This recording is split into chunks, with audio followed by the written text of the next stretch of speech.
Got it. Yep.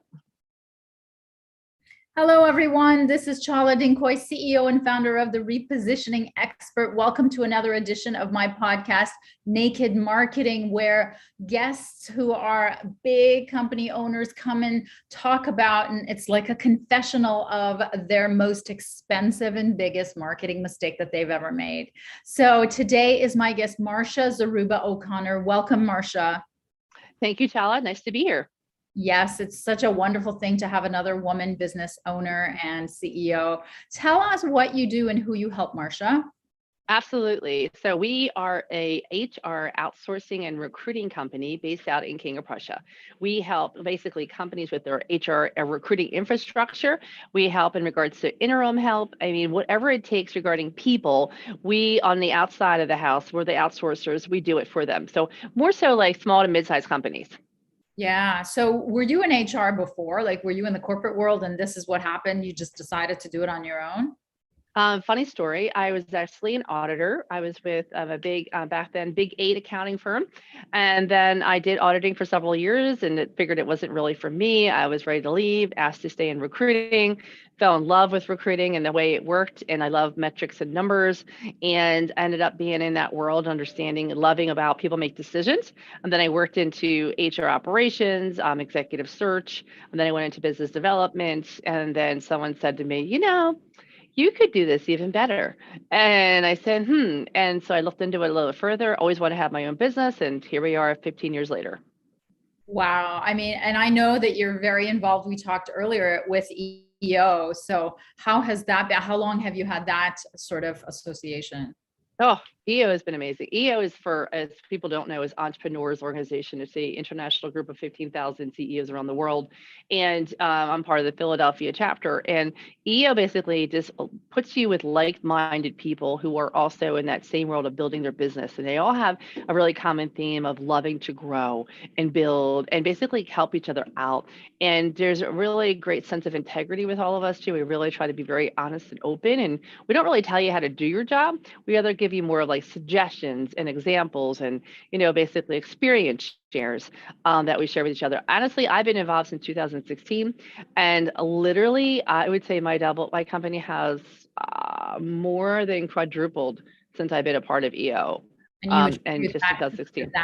You attribute that growth to them? I would say majority of that, as well as using the EOS platform too, the entrepreneur operating system. We started using that as well. And then just having people around me ask me questions of what to do and to say, I want to get to the point where you go to a meeting and you're not actually looking at your phone like once. How do you get there? And you just start asking questions of people of saying just the simple things of like, hey, how does that work with taxes? Hey, how does this work, in regards to your salary? Hey, how does this work? Do you do this? Do you do that? It's just asking those basic questions that we all take for granted. And that group just really was very blunt. They'll tell you if they don't know, they'll find somebody who does know. And I think that's the best part of it all because there's so much great experience here that you definitely have to find a group of people that you're familiar with to basically just spill the beans on because you love your spouse, but they don't always understand what it means when you can't pay payroll. No, exactly. I know. They're just, that's not their job. No, they mean well, but they don't understand that panic attack you had at 3:00 in the morning. You're like, you okay? They're like, not really. No, but you got to get through that. So do you know that 80%, there is a stat, it's hilarious. 80%, it's sad, but 80% of entrepreneurs lose sleep at night thinking about their business. It's 80%, like it's almost every single one. So that's insane. I believe it, but it's insane. I know, but hey, we do it lovingly because for 18 years I worked for corporations, right? And I was like, I'm so happy now. So happy now. So tell me about, I've been dying to ask this question and I kind of queued it up earlier, but the Great Resignation, like what has it done for you? Has it made your life easier, harder? Is it an opportunity for you, as someone who helps companies with that? It's a twofold story there, right? It was a horrible time, but COVID was a horrible time period, right? A lot of people had a lot of, death and all bad stuff. But the weird thing about that is before COVID, everybody needed to see an HR person on site. After COVID, They don't care if you come on site. Isn't it funny? And so we are now doing a lot more business around the country, and basically having maybe a consultant in Philadelphia working on a project in Texas, and they don't have to go there in person every day. So to be honest with you, I hate to say this, but COVID made HR cool. And people all of a sudden now, I have to have HR. I mean, there's all these mandates, there's all this other stuff. What do I do? So they've really done a great job of making things cool. And and ironically enough, it's where we're going, and like hybrid's here to stay. I would say we're more remote than hybrid's here to stay. The Great Resignation. I was thinking for the longest time, talking to a lot of my colleagues, by end of next year. Oh no, I just heard now from 3 people who've told me in the past 3 weeks that it's probably going to be something that's probably going to last over 2 to 3, 4 years. So I always tell people now, like, just listen, really focus on your recruiter, make sure that there's a bench in play, and take care of your people. I mean, don't be, well, they're working for me. Like, you just can't have that attitude anymore. It is, they really have the say about where they want to work and when. And so you want to listen to them and just be like, what's going on? How can I help? What can we do to make this a win-win situation? And it's a lot of communication, Tala. And I think a lot of CEOs are thinking like, well, they're working for me. They have a job. They should be happy. Well, that's changed. And you have to make sure that, is our model working 9 to 5, 5 days a week? Is it really working? And I think people are starting to really ask that question and say, maybe Dial, it's only 4 days a week. Maybe it's only, I work, but I don't know what hours you're really working, but you get the projects done. And so I do see a lot more companies going into more of a project-based kind of a world, and getting people on board and saying, hey, if you can get this project done in 3 days, great. But this is what I'm going to pay you for this project. And so a lot of that's going to change. And it's not just me thinking that. I would say a lot of my colleagues are saying, is the 9 to 5, 5 day a week dead? Mhm. And I have a feeling that it is. So just figuring out how to work and what works for the future. Wow, I love it. Oh my God. Now, we need your pearls of wisdom around marketing because this is a marketing show. So tell us if like how you get your clients now, and did that change because of the pandemic? Yeah, so a lot of times, it was doing the decks. It was spending a lot of money and putting all these great decks together to take to your client. You need to have a leave behind, right? And after COVID, we don't do leave behinds. We still meet with people. We're starting to basically meet again. They don't even want to see that. And actually that sort of hurt us because after our conversation and hearing more about what we could do for them, the whole conversation had changed. And so that deck was actually wrong compared to now what we were going to be doing. So all that time and effort and money that was spent putting it all together, we really should have just focused more on like, where it's been the past 2 years and where it's going the next 5 years, and really making sure that you get to know those people that you're meeting more than anything, because we spent a lot of money, on printing of all that stuff. And we really didn't need to do that. I don't know about Charlotte, but I rarely spend money on paper in my own office anymore, because it used to be, we're in the talent acquisition side, right? Everybody would always print a resume out all the time. I rarely, I use maybe one whole ream of a paper a year. And it's been incredible because people don't need it anymore. I know it's a paperless society for sure. I mean, the legal profession, I would say, and maybe the medical is still maybe more the legal is still trapped in that, less and less so. But yeah, because I just sold a house, and my archaic old 90-year-old attorney wasn't able to do the electronic signing, but I understand that everybody else is doing. So he's saying it's too complex, but I think for sure the paperless is the way to go.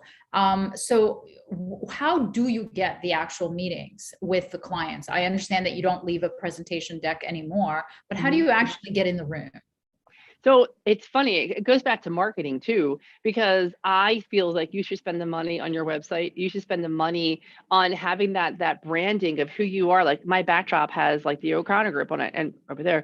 And everything is branded that way. So we send things out and all too. But the idea is, it's like, spend the money for a really good website. Spend the money for that, because the first place a CEO is still looking is that website. And then what they're going to do is go on your LinkedIn. So make sure your social media is up to page. And you know what? The greatest thing I'll hear from people is saying, well, you guys are really active in the community. You're all over, Instagram and Twitter and Facebook and all. And I'm very proud of my team for that. But it takes a lot of time to do all that. This doesn't just happen. And you also have to plan plan an entire year out for everything that they're doing. So it's very difficult to do that. But I also think what you want to do is just make sure that you work with a really good marketing team. I think marketing is probably super important. And I actually, believe it or not, I hired my marketing manager before. I don't even have a controller. I use an outsourced resource for that. So that tells me I find right now more importance. I mean, my numbers are number one importance by far. But for an employee in my team to really take us to the next level, I needed somebody here full time to really help us out and get visible on all these different avenues, because you have to figure out the demographics have changed. The Zs are now in the industry. You have the millennials, you have the Xers and all too, and you have to basically cater to all three areas. It's not the same. You can't just go one way and that's it. So much has changed. We spent a lot of money on marketing, but completely worth it. I would say that's the biggest way we get people, and then referrals. And then we send something out to a referral, and then we have other people. We do a lot of Zoom meetings and all too to really help them out with happening in the world. And the first place they look is the website. And I can't tell you how many times they'll say, "You have a very impressive website." And I said, "Thank you." They don't need to know how much money I spent on that, which was a lot, but it was worth it. But they can tell. They can absolutely tell. And so are you doing a lot of outreach, or is it more passive social media? You know, it hasn't been, and we've been very fortunate. We're a company that have a really good reputation in the Philadelphia marketplace. So a lot of it has been more of somebody helping and referring and referring and referring and referring. And the nice thing is that we use HubSpot now to basically maintain all of those connections. So we also do our own internal and external newsletter that comes out every 2 weeks. And we share like all the HR tips and recruiting tips. And then in the very bottom, we share about how to help other entrepreneurs in the area too. And people love that. They're like, I get a lot of newsletters, but I love yours. It's like this top 10 things. They're to the point, they're quick, they're easy, but I learn something every time. And that brings them right back into our website, and that brings them right into LinkedIn. So it's you got to make sure you're constantly thinking that, and every person you meet should be going into that HubSpot some way or another. And you want to make sure that happens, because you know what, they might not use you today, but in 3 years from now, because you're constantly in front of them, giving them great stuff, they're like, "Hey, we should talk." Absolutely. Put them on your marketing train for sure. So tell us about the big marketing mistake. You kind of alluded to it, but your big naked marketing mistake was? I had spent a ton of money on printing, and we had worked with somebody like, "This is who we are. This is what we're going." And a lot of times, when you're a first time entrepreneur, you think you need your brochures, you need your business cards, you need all these things, and you don't even know prices. You just know you think you need it. We had spent a lot of money, I'm going to say that, on all this printing. And it was really sad. In 6 months, a lot of that stuff had changed dramatically about what we do, what we offer, how we say things, everything else. Big time lesson learned. And I told myself, "Oh my God, I'm never doing that again." But it was a very costly, expensive lesson to learn. But I realized, listen, if you can do a PDF, constantly change the PDF and make sure that you're spending money on using somebody that really makes you look good, because that look has to go with everything that you're doing. Every contract that you're sending out, every follow-up that you're sending out, every like little touch base, everything has to be that consistency. And the more you can think that through, the more successful you're going to be. Yeah, absolutely. And in terms of marketing collateral, I mean, I've had my company now for 9 years, and from day one, because I used to buy services at Pepsi, Pizza Hut, Frito-Lay, it would go right in the garbage. Nobody ever had the bandwidth for that.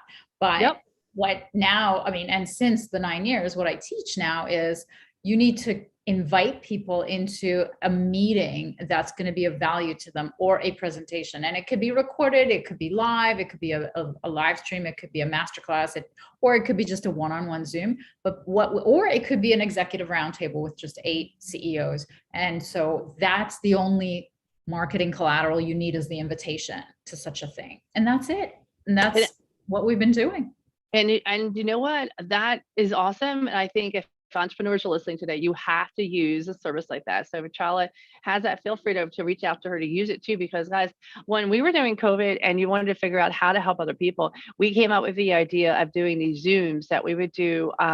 Typically, it was almost like every 2 weeks. So number one, stay in touch with people. Number two, to remind them like we're all going to get through this. And number three, just be a resource. And we didn't require them to pay any money. It was all free. We actually set up this thing called Ask HR Office Hours, and it was free service just for 1 hour a week during a really crazy time period. We invited all of our clients, all of our friends, anybody we were connected to, saying, hey, we're offering free services an hour a week to say, if you need any information on this.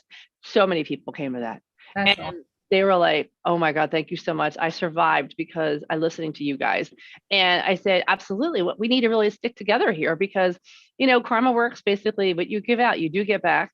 And now all of a sudden this year, we've been bombarded with a lot of clients say, hey, you don't know me, but I was one of those people watching your stuff, and you really helped me in a bad time. And now I'm basically making money again. I want to use you. And it's just like, wow, thank you so much. But you get very humbled very quickly, because the whole idea was really just, we wanted to help. Yeah. And I think a lot of clients either they put their head in the sand and they're just like, I don't know how to get out of this. Or the ones were like, listen, we're probably going to take a loss on this, but we got to do the right thing and help others right now. And I'm telling you, I think because of that, I mean, we've been so fortunate this year. We are so busy. And it's because I think we planted some seeds. We weren't even intentionally planting them, but we Uh-huh. did. And we had a CEO care call that has been so successful, an HR director call, a recruiting director call. We were helping people that were getting unemployed. And we still have these things that we still do now. And people know us from that. So That's definitely do that. It takes time and effort, but completely worth it. So congratulations on that. And, maybe you did it without really strategically thinking about it, but, and I'm sure at some level you did, but in marketing, visibility is money. Like, that's why you're here. That's why you took your time out to meet with a strange Canadian woman and do this, but also why you did that last year. And especially during a time of uncertainty. And it was a downtime where everybody was locked in, Yeah. right? Everybody was like captive audience. So good for you. That is wonderful. What parting advice do you have about marketing? You know what? Don't go cheap. Sorry, just don't. It'll pay its rewards in spades. You want to have that brand, make sure everything goes in it. I can't tell you how many times I talk to clients like, oh, I can't afford that. And I'm like, no, you can. Sometimes you gotta spend money to make money.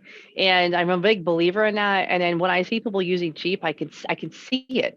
And if you really want to have a high paying customer pay for you, you gotta look it. You gotta sound it, you gotta feel it. And so unfortunately, you gotta have that whole piece of it together. They don't need to know, behind my back screen looks like, it's actually a nice office here. But if it wasn't, nobody needs to know that. You know what I mean? But you got to have that presence. You got to have that visibility. So spend the money. That is so good. As someone who charges a lot of money in my industry, who's definitely not the cheapest, I love that advice because I've always followed it. I wanted to learn from the people who were charging the top. And that's who I paid for. And therefore, I learned from them how to do what I do and how to charge what I do. And that's what I tell people. If you want to be the most expensive in your industry, you don't want to be the cheapest person in your industry, then hire me because that's who I'm going to get for you. So Yeah. great advice. That's probably, we've never had that advice. So, and we've had 60 shows. So congratulations. I love that. I love that advice. Awesome. So how can people reach you, Marcia? Sure, no problem. Two different ways, Chala. One of them is just LinkedIn. Obviously, there's a Z in my name, so feel free to reach out to me on that. Or two, just email me, MO'Connor, all O's, at tocgrp.com. Very nice. Thanks for being a guest. Oh my gosh, thanks, Chala, so much for helping, and good luck there in Toronto. And I'm sure have a happy holiday. Okay. Thank you. You're welcome.